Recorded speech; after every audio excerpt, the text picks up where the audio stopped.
How's it going, guys? It's Explicit Rider again with my review of my 2013 Kawasaki Ninja 300.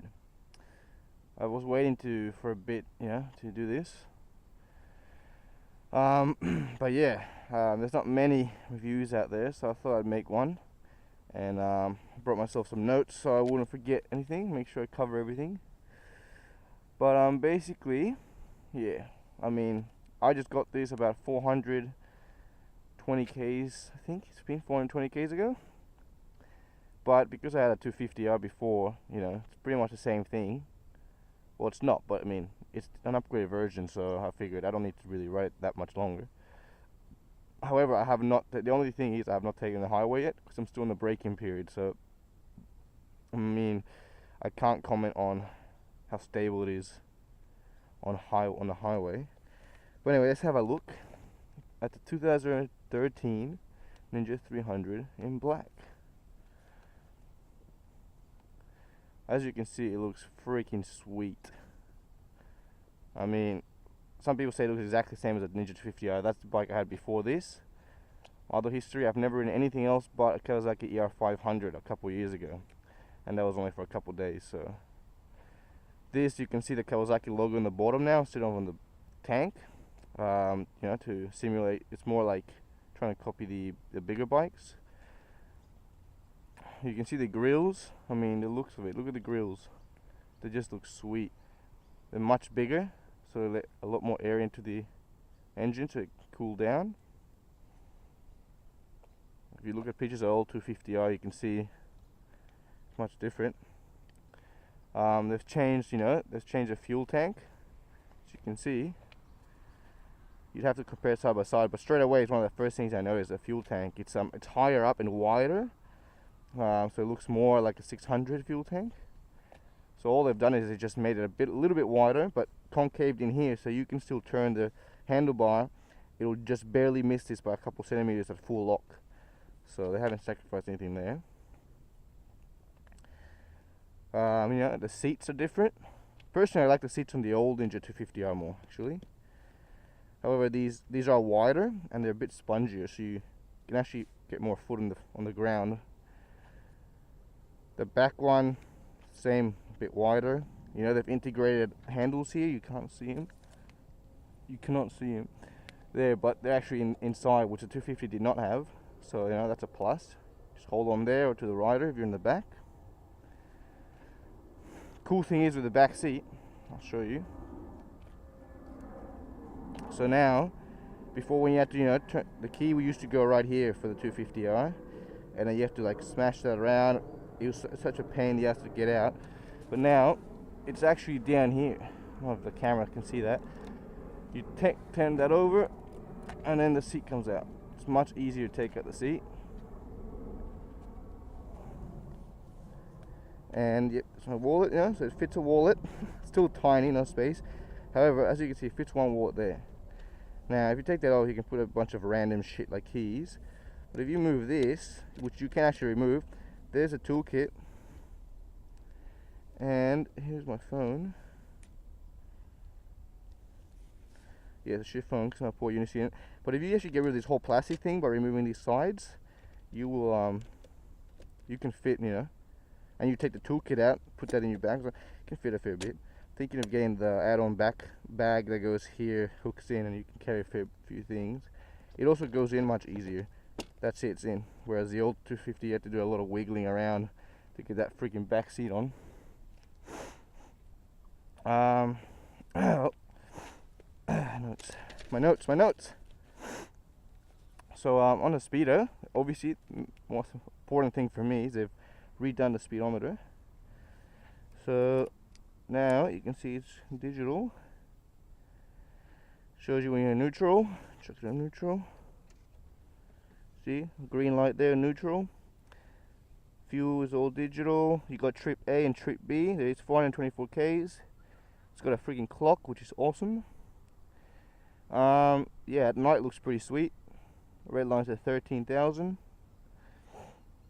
Oh, we can get to 15, but wouldn't recommend that. It's pretty sweet. So that's definitely a plus.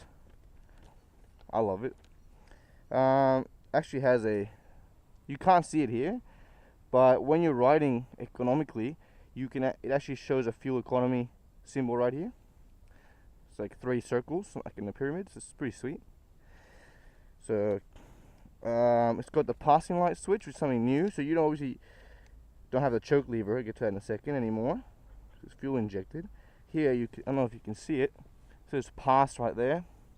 All it does is you flash a high beam. So instead of having to turn the switch on, you just flash that, tell someone you're about to pass.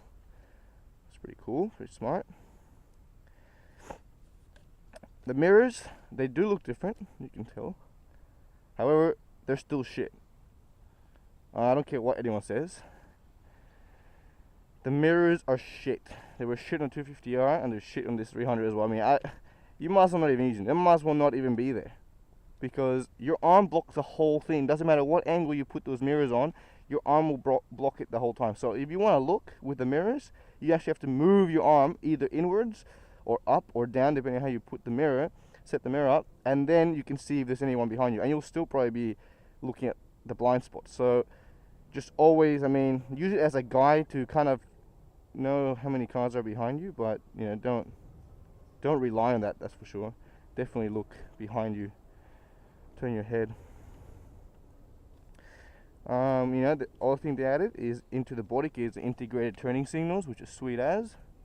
I was actually going to do that to my old 250R as one of the mods, but ended up selling that for this beast. And don't get me wrong, this is a beast, I love it. So anyways, I'm trying to keep this video short, the review. But yeah, so they look sweet as. The back is obviously still not integrated, but if you get an LED integrated light, you get rid of all this bullshit around here, chuck it in straight in there, and it's much brighter, and there you go. Looks sweet. So let's see what else we got here. Obviously the headlights are new. That's straight up, you know. It's got the new dual headlights, multi reflectors inside, so they're much brighter. They look pretty sweet. They look kind of bug-eyed to some people, you know, bug-eyed, but I don't know. I reckon it looks way better than the single headlight that the old 250R had. But I don't know, it just looks sweet. It looks sweet as. All these, how they've done all these, just sick. And yeah, definitely brighter. We've got you know, the new floating windshield, which is basically what all the bigger bikes use, the 600s and 1000s. So see how it looks like it's not even attached to anything because it's attached to the mirrors. So that's a pretty sweet look. See, the weight of the bike is actually 172. This is a non-ABS. I got the non-ABS because I don't really think the ABS was worth the $500. And yeah, so non-ABS. This is wet weight, which means, you know, full fuel and all the liquids and oils. It's 172 kilos. The old 250R was 169 to 170. You know, full wet weight. So pretty much exact same weight, but it's got, you know, the extra power. It's got that bigger bike exhaust. It doesn't have that. I mean, it's still pretty big, but it's not like a freaking rocket launcher like the old 250R had on it. Looks like you're going to space. This actually, I mean, it still weighs a shitload, I'm sure. I'm going to switch that, you know, when I get some money, but it looks sweet. I mean, there's nothing I need to do to this bike. I already got the red rim tape, which I will be putting on. It's reflective rim tape. Just haven't got time to do it. But I mean, apart from that, even the back tail, which I hated on the old one, I can live with that. It still looks so good. So I won't be changing that. And yeah, it's pretty quiet. It's pretty quiet exhaust. However, because it's now a 296cc bike, well, 300, but not actually. I've noticed it's got this grunt. I don't know if that's when the power comes in or what happens, because I'm pretty sure power is higher up, about 5,000 revs. There's just like noticeable grunt, and it's just real nice, real quiet, like sounds like a washing machine first. Then you get to 4,000 revs, and this grunt comes in, just I don't know, just comes in, you know, and that's when you know to change gears, because you're at 4,000 revs. And because I'm in a braking period, I don't have to look down. I just listen for that, change gears then, and I know I'm below the 4K. So sweet.